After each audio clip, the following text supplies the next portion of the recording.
Well, good afternoon, everyone, and welcome to our COVID-19 update briefing for Wednesday, October 28th. I'm joined today by Illinois State Police Director Brendan Kelly, who will provide an update from ISP on our election integrity support and our COVID mitigation enforcement. But first, our regular update. Today is the first day of additional mitigations in suburban Cook County and Metro East, with the City of Chicago following on Friday. And as of this morning, Region 9, Lake and McHenry counties has now sustained an average positivity rate of 8% or higher for 3 days, meaning that starting Saturday, they will join 7 of our 11 other regions in operating under resurgence mitigations. Region 9 is today seeing an 8.4% positivity average, up from 4.8% this time last month, and up from 3.1% in late June. Average COVID-related hospital admissions today are 5 times as high as they were in mid-June and 3 times as high as in mid-September. In other words, things are bad in Region 9 and getting worse.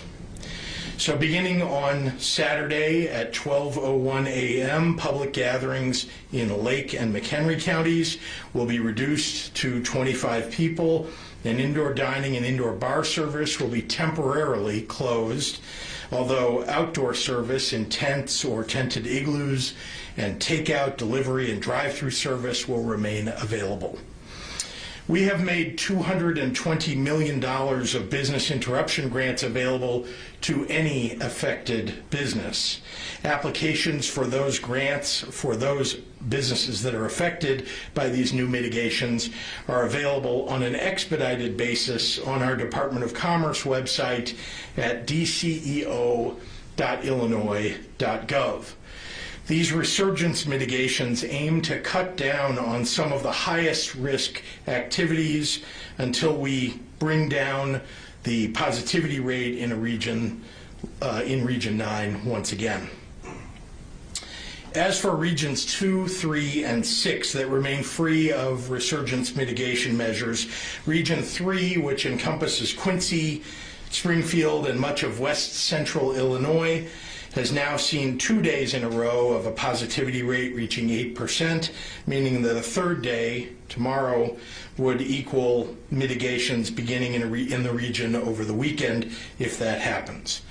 Region 6, East Central Illinois, today has seen its first day above 8%, and if the trend continues, the area can expect the same mitigations as its surrounding regions. Region 2, which stretches from Kendall to Rock Island County and includes Peoria, is today at an average positivity rate of 7.7%, up from 7.2% on Monday. I know this virus is very hard on everyone. The damage COVID-19 is doing to people's lives and livelihoods is real. And for many people, the fight has gotten harder as the months have passed. Despite what the stock market looks like, the real economy for real people has been brutalized by this virus. And the Republican-controlled United States Senate has refused time and time again to give workers and those unable to work and local governments and small businesses the kind of support that they need. Many cannot financially survive this pandemic without help from Congress and from the President. The same, of course, is true about the health of Illinoisans. If we aren't able to bring down the number of cases and the rate of transmission, not only will our economy continue to suffer, but many more people will be hospitalized. Some will end up with long-term health consequences, and too many will die. This battle isn't going away by itself. We have to manage our way through with tools that we have available to us. And there are many of those tools that nearly everyone in our state has available to them to join this fight. First and foremost, to stay healthy, you should be wearing a mask when you are with people that are not in your personal family pod. Keep 6 feet of distance from others, even when you're wearing a mask, and frequently wash your hands. With the virus on the rise, you can stay safe by avoiding unnecessary gatherings. Don't host parties or attend them. It's hard, I know, but your home is only as safe as the people that you bring into it and your confidence that they've been wearing their masks and have been following the rules to stay safe. I have always maintained enormous faith in the people of Illinois to do what's right for each other. Our state government has always relied first and foremost on educating people about the dangers of the virus and about the rules to maintain public health. State Police Director Kelly and Public Health Director Dr. Ezike would say the same thing I just said. From the beginning, we have used encouragement and education to get businesses to follow the best public health guidance of our time. When a region is seeing seriously concerning rates of community spread, temporarily halting indoor, in-person eating and drinking operations has been best practice, not just here, but around the world. Why? Because the scientific research proves that these are the activities that frequently cultivate exposure and spread. The Centers for Disease Control and Medical Research have made that clear. So far, the Illinois State Troopers have worked hard to educate people about safety measures in dozens of counties across Illinois, working with local law enforcement, public officials, and health departments to urge the compliance that we need in order to get things under control so that we can, in fact, resume more normal operations once it's safer. But as we've unfortunately learned during this pandemic, some business owners refuse to get educated or just don't want to follow the rules, thereby putting their patrons, the public, and their workers in danger. Sometimes educating people isn't enough to get them to do the right thing.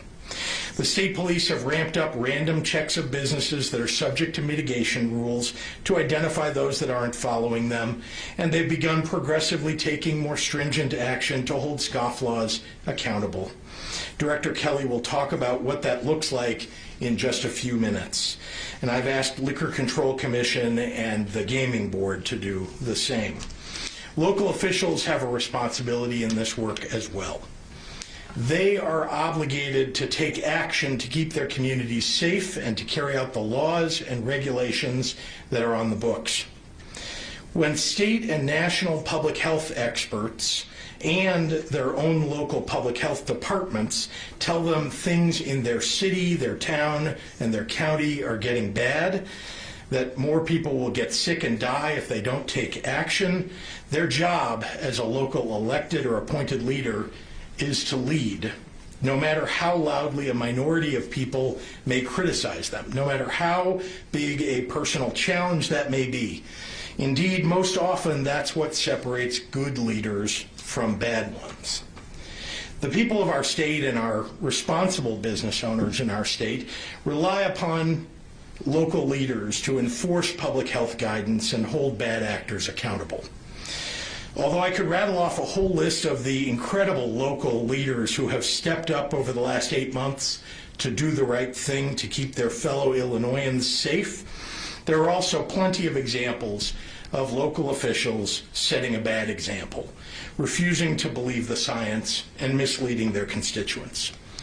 Getting beyond this pandemic, getting more kids into classrooms, and keeping our businesses open isn't going to happen sooner or safely if leaders are ignoring the virus or telling people they don't need to wear a mask or hosting gatherings that can turn into super spreading events. That's not leadership. With that, I'd like to turn it over to a great leader and someone that I'm very proud to work with, Dr. Ngozi Ezike. Doctor. Thank you so much, Governor. Good afternoon, everyone. Today we are reporting 6,110 new cases of COVID-19. And that report, we also have over the last 24 hours, 51 additional deaths reported to IDPH. To date, 389,095 total confirmed cases have been reported in Illinois, and 9,619 total deaths. In the hospital overnight with COVID-19 were 2,861 individuals. Of those, 600 were in the ICU and 243 were on ventilators. In the last 24 hours, 70,752 tests were reported for a total of 7.4 million tests. I would like to give yet another shout out to our hardworking local health departments.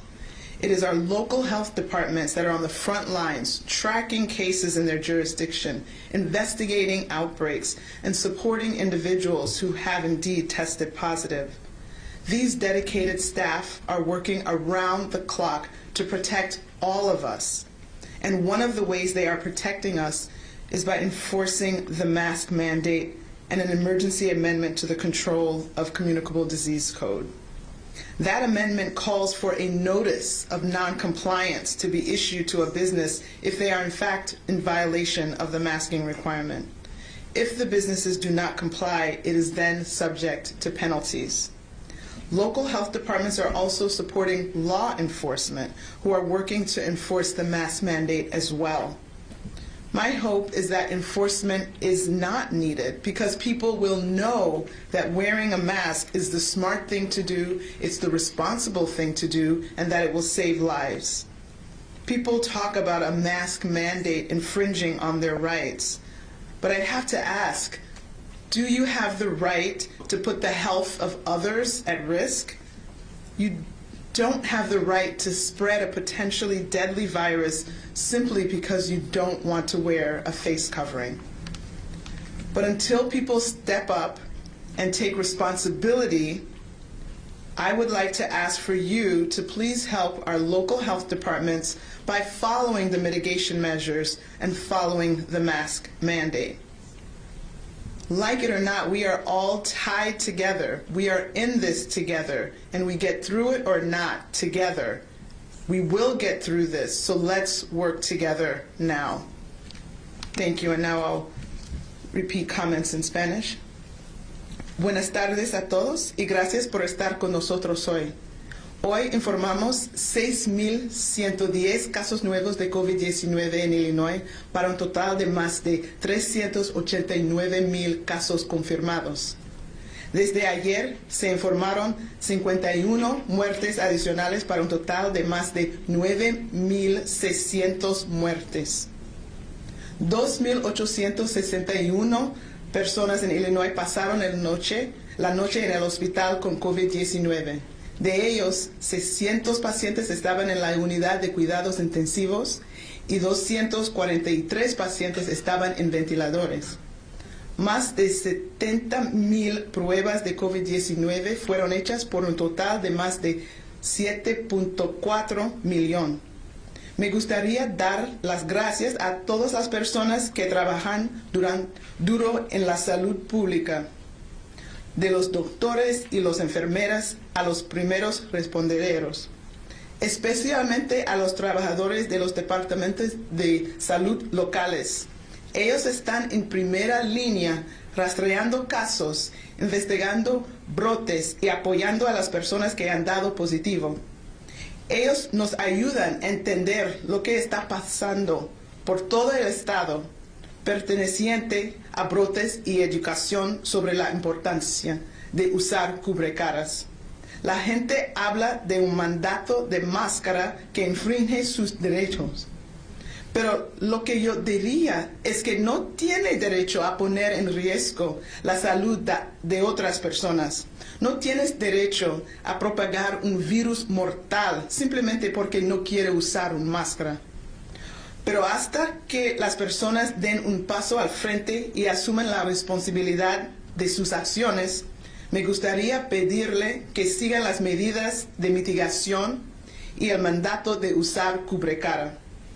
Aunque les guste o no, estamos todos juntos en esto y solo lo superaremos trabajando juntos. Muchísimas gracias para su apoyo. And with that, I would like to turn it over to Director Brendan Kelly of the Illinois State Police.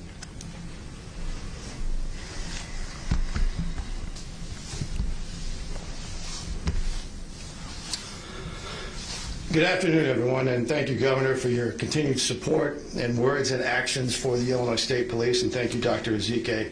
Before I get into today's topic, I want to touch briefly on the upcoming election. At the direction of the Governor and with the guidance of our State Homeland Security Advisor, Alicia Tate Nadeau, and in cooperation with our partners at the Illinois National Guard, General Richard Neely, and the Illinois Law Enforcement Alarm System, ILEAS, the Illinois State Police prepared a multi-pronged plan to assist local and federal law enforcement agencies in safeguarding the election process and keeping communities safe following the election. We've been planning for months, including participating in readiness exercises with our state and local partners. Since its inception, the statewide Terrorism and Intelligence Center has supported elected officials with information sharing and analysis of security events. In collaboration with our federal partners, STIC serves as a hub for sharing election-related matters. In the days leading up to the election and the election day itself, STIC is and will be in daily contact with the Election Information Sharing and Analysis Center and the Multi-State Information Sharing and Analysis Center. This elections partnership this year has been expanded to include members of the Illinois Attorney General's Office and the 3 United States Attorney's offices within Illinois. This work creates shared situational awareness within Illinois and monitors the nation's activities that implicate Illinois. Information that is Illinois-centric regarding threats to voters or the voting process, threats to election infrastructure, organized group threats, individual actors, as well as nation-state activity will be shared with local and federal partners and with the public as appropriate. Moreover, the Illinois State Police will support state, local, and federal partners as needed with threats to public officials, bomb threats, suspicious packages, and other serious criminal investigations that could be related to elections. The ISP will also be conducting high-visibility patrols during the election period to assist local law enforcement with any election disturbances at polling places or boards of elections. Also, the ISP will have extra personnel available should they be needed, including those from specialty positions across the department. And of course, we are doing this all during a worsening pandemic. The Officers Down Memorial page, which tracks law enforcement deaths, indicates that nearly 130 members of law enforcement have died from COVID-19 since this began. So none of us are immune. And since the beginning of this pandemic, the Illinois State Police and our partners have continued to do our part, first and foremost by setting a good example, wearing masks, practicing social distancing as much as our missions can permit. Through constant communication with local law enforcement, local health departments, and the Illinois Department of Public Health, we have focused on our community caretaking role to educate and improve regulations that keep people safe. Voluntary compliance is always our focus and has always been the Governor's direction.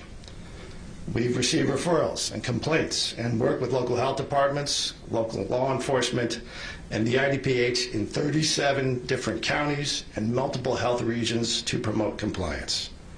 The overwhelming majority of these referrals have resulted in compliance after education and a conversation or by action from local health departments. The Joint Committee on Administrative Rules met in August. The ISP and other local jurisdictions have had an enforcement mechanism of last resort when all other efforts are unsuccessful, which can lead to a misdemeanor citation. Those emergency rules are focused on businesses, not individuals, and specifically on the requirements of masks and social distancing. Those emergency rules provide for an incremental process when those masking and social distancing requirements are not being observed by a business. That begins first with a verbal warning, followed by a written warning and a written order, and then finally, as a last resort, the issuance of a misdemeanor citation to the business, not to an individual. Let me be clear. No one is arrested. The governor and no one in law enforcement has ever suggested that as a possibility in the circumstance where a misdemeanor citation has been issued. It's where the emergency rule requirements for masking and social distancing have been outright and openly violated by the wait staff, cooks, business owners, and others refusing to respect or observe these basic safety measures. So far, citations have been issued in 5 counties. Again, compliance is always the goal, no more, no less. We know that patience is wearing thin. However, please keep this in mind. The forensic evidence we collect and analyze every day to solve violent crimes and put dangerous offenders behind bars is all based on science and the scientific method of trial and error. The comms, computers, intelligence, vehicle safety features, non-lethal and life-saving technology that has revolutionized law enforcement in the past 100 years are all based on science. While I have been at the hospital bedside of my officers that have been shot or struck or injured more often than I'd like to remember, I have seen with my own eyes and been so grateful for the medical science used by doctors and nurses to care for them. That medical science saved some of their lives. That same medical science gave some family the extra time to say goodbye when they couldn't be saved. So, as the science of COVID-19 evolves, so too must all who serve. And next time my glasses fog up because of my damn face mask, I'll remind myself of the miracles of medical science and that there are smart people who are just trying to save lives, including those of my own people. So the men and women of the ISP are going to keep getting the job done, as they always do, while washing hands, social distancing, and wearing our masks. Governor, thank you, and I'll turn it back over to you. We'll start with questions from online today. Chris Carter from WANV News is asking, Region 3 and Region 6 have reached the 8% positivity rate. Region 3 has 2 days of an increase. Do you have intentions of taking action and enforcing new mitigation in either region anytime soon? We've been clear about what the metrics are for each region when they trip those metrics, whether it's related to positivity rate above 8% for 3 days in a row, or positivity rates rising consistently 7 days out of 10, or again, consistency in hospitalizations rising, those two working together, that when those metrics are tripped, mitigations are put in place. Rich Miller at Capital Facts is asking for you or Dr. Ezike. The Restaurant Association is calling for a return to 25% capacity. Your original plan for mitigation Tier 1 was 25% capacity limits. Why was that changed, and why is 25% off the table? I think that's referring to Region 4. Yeah, so let me begin by saying that we have the same metrics for every region, and they have worked. When we put them in place for Region 4, when we put them in place for Region 7, they were in place for a period of time. When we kept bars and restaurants indoor service closed for a period of time, those regions emerged from those resurgence mitigations as a result of that. That will work. That does work. And when it doesn't, then we have to ratchet up a little bit. That's happened in Region 1, of course. But unfortunately, I will say that we have urged local governments to take action before we ever have to take action. We've encouraged local governments to, when they see their positivity rates going up, to impose mitigations that they think will work, and to prevent us thereby from having to impose other kinds of mitigations. Many times those local governments have not chosen to do that, and then we've had to step in and take action. So as far as I'm concerned, the mitigations that we've been putting in place in regions have been working, and we intend to stick with that. Matt Roy at WICS. The question is for you, Governor. There has been over $6.4 million paid out in overtime compensation to IDES workers in the first 9 months of this year. One employee has worked over 1,300 hours just themselves. Will more people be hired to help with this overtime and overwork problem? Well, two things to keep in mind. We have been hiring all along here. It does take time to bring people on, to train them and get them on the phones, which is most often where we're putting them. And then don't forget that we brought on outside contractors as well so that we could bring hundreds and hundreds of people on board even before we could get them through a process of bringing them on board on a permanent basis at IDES, and we're going to continue to work on that. We're slowly working our way down, bringing down the backlog that has existed in certain categories of unemployment claims, and we'll continue to do that until we get it completed. Jerry Nowicki from Capital News Illinois is asking, state police say that they've only issued citations in 5 counties. As many business owners push back on restrictions, how can we achieve the same widespread buy-in for mitigation efforts as we saw in the first wave without consistent enforcement? Couldn't agree more. Local government leaders are, in fact, ultimately responsible. Local law enforcement, the laws that are on the books, the regulations that are on the books for the state of Illinois are the responsibility, at least enforcement for them, are the responsibility of local leaders, local law enforcement. We use the state police where we need to use them. As many of you know, there are fewer, let's say, sheriff's deputies or police in some areas of the state, and that's where state police have been very, very effective. And there are some areas where local leaders are not doing what they need to do, and that's where state police have come in handy. Christine Tressel from ABC7 asks, we have various groups asking for the data and metrics on restaurants in cases of COVID.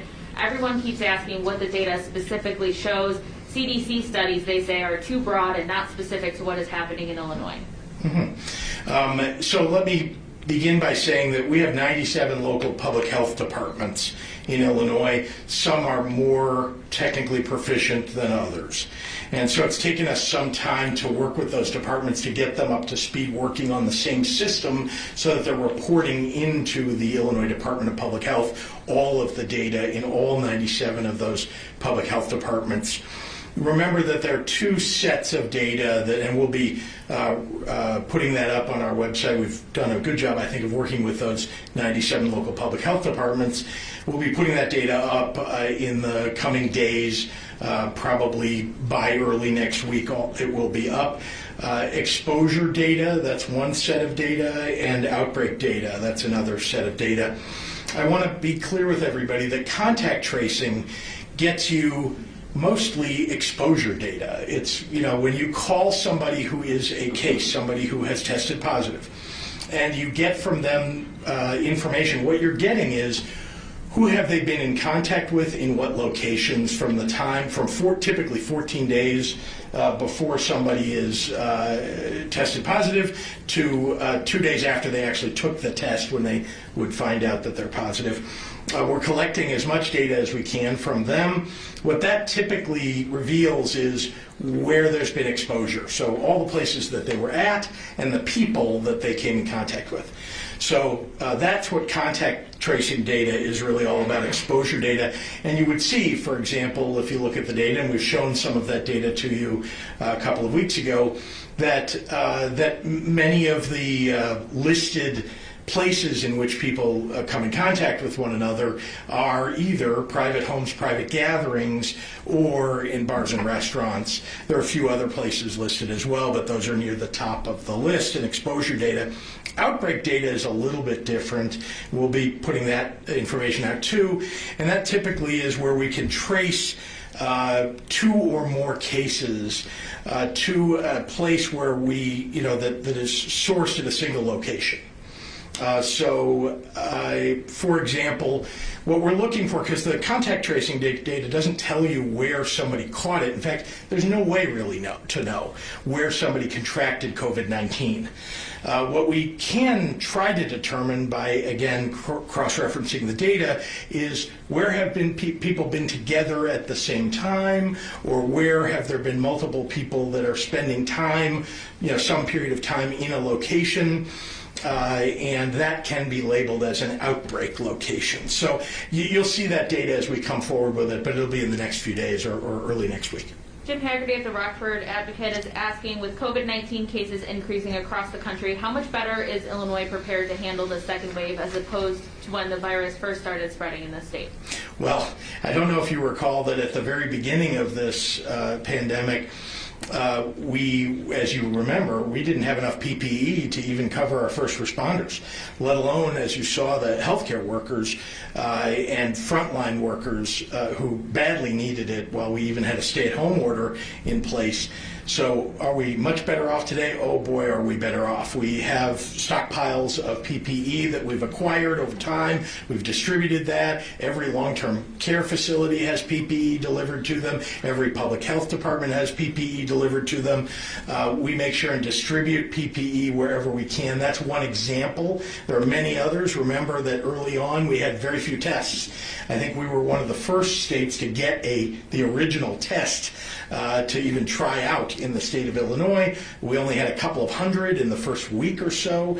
We now are administering over 70,000 typically per day on average, and all across the state. So, I mean, are we better prepared? We sure are. That doesn't mean that we can stop the virus. It means that with the virus present among us, we at least can diagnose people. We can make sure that people have PPE, and especially masks. People can wear masks. If you can't afford a mask, we provide masks to lots and lots of places where you can get one for free.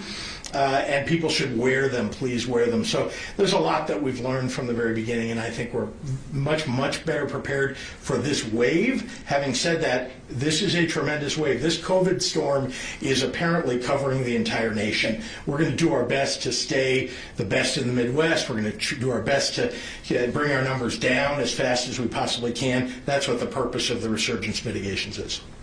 Winnebago County Health Department has guidelines that allow for restaurants to have some indoor service at bars and restaurants as long as they take reservations and people make their information for contact tracing available. Is this a plan the administration supports?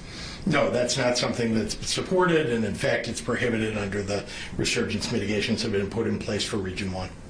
Dave Dahl, WTAX, is asking, just to name one, Congressman Darren LaHood has said he's taking his kids to Indiana to play soccer. Countless other parents are doing similar. What do those parents know that you don't? Well, I can just tell you this, that if you look at the positivity rates and the case numbers by population in the states around us, where Darren LaHood is taking his kids, you would see that there's a much higher case count. There's a much higher, at least, positivity rate. And in fact, I think I read that Indiana has taken away all of its mitigations, and as a result, it's experiencing some of the same problems that Wisconsin is seeing in terms of hospitalizations and positivity rates. So we don't want to get there. That's not something I would suggest that any parent should do to their children, to expose them to very high rates of cases or positivity. Kelly Bauer from Block Club is asking if there's any more information available about the youth who died in Cook County. What age was he or she? Any underlying conditions? I'm not aware of the Cook County youth. Are you, Dr. Ezike? Okay, thank you. So we do know of a recent passing of a teenager in Cook County who is not known to have had a past medical history, who did succumb to this COVID-19 infection. Again, this occurred last week. Treasurer Roberts is asking about the IHSA board's decision that's just coming out now, allowing sports and basketball to continue in the upcoming season. This goes against your recommendations. What are your thoughts? Is this acceptable? Well, let me first say that what we're listening to is the guidance that's given by national organizations, the guidance that's given by physicians, particularly those that treat children, and of course the experts in sports medicine. And so, what I would suggest is that if there's a difference of opinion, I prefer to err on the side of health and safety, and I think that's where we have intended for all of our guidance to fall. All right, we'll take one more. Okay, I have two questions if you let me. Sure, I was going to ask about basketball, but sure. That's off the table. Mayor Lightman said that you two met today for an hour, and she says, other metrics should apply because, yes, cases are up in Chicago, but hospitalization rates are not, that they're down. And she was asking you for in-person dining. She said she's not going to pursue litigation or a TRO, but Where do you stand on that? Have you budgeted all after your meeting with her?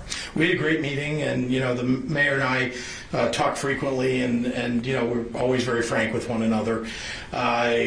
You know what our resurgence mitigations are, and we're gonna we put them in place in each region as they trip those metrics, as we will in the city of Chicago.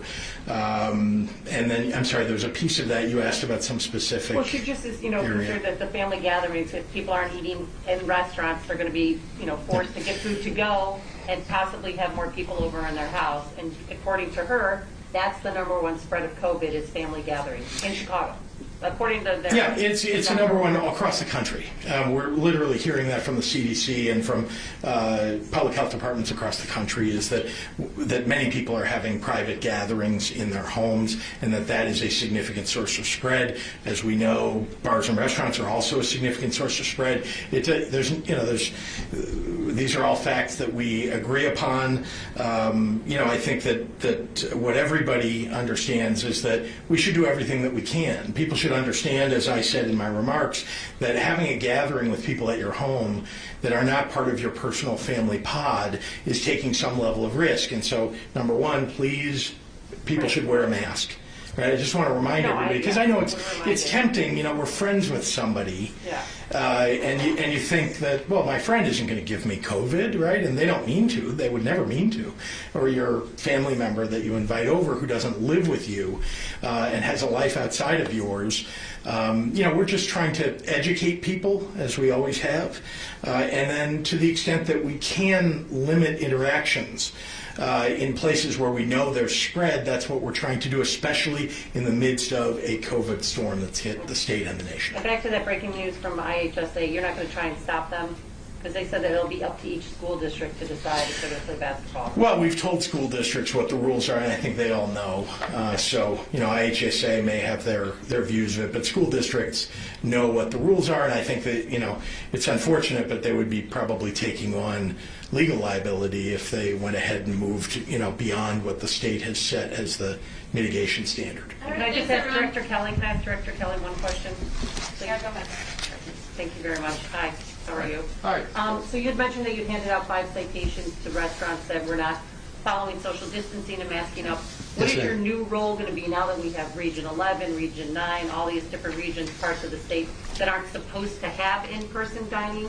What's your role going to be now? I think it'll be as I described today, and I think it'll be the same as we've done, frankly, since the beginning of the pandemic, with a slight difference that occurred as a result of the emergency rules that passed, went through the JCAR process, that again, that provided a very focused instrument of last resort, where, frankly, what we're seeing in most of these circumstances, and I think this is how it will play out in most of the regions of the state, where you just have, unfortunately, you have some business owners, you got waitresses, waiters, cook staff, they're just outright refusing to wear masks. And right now that's just kind of gross. And it's definitely a way to spread this disease.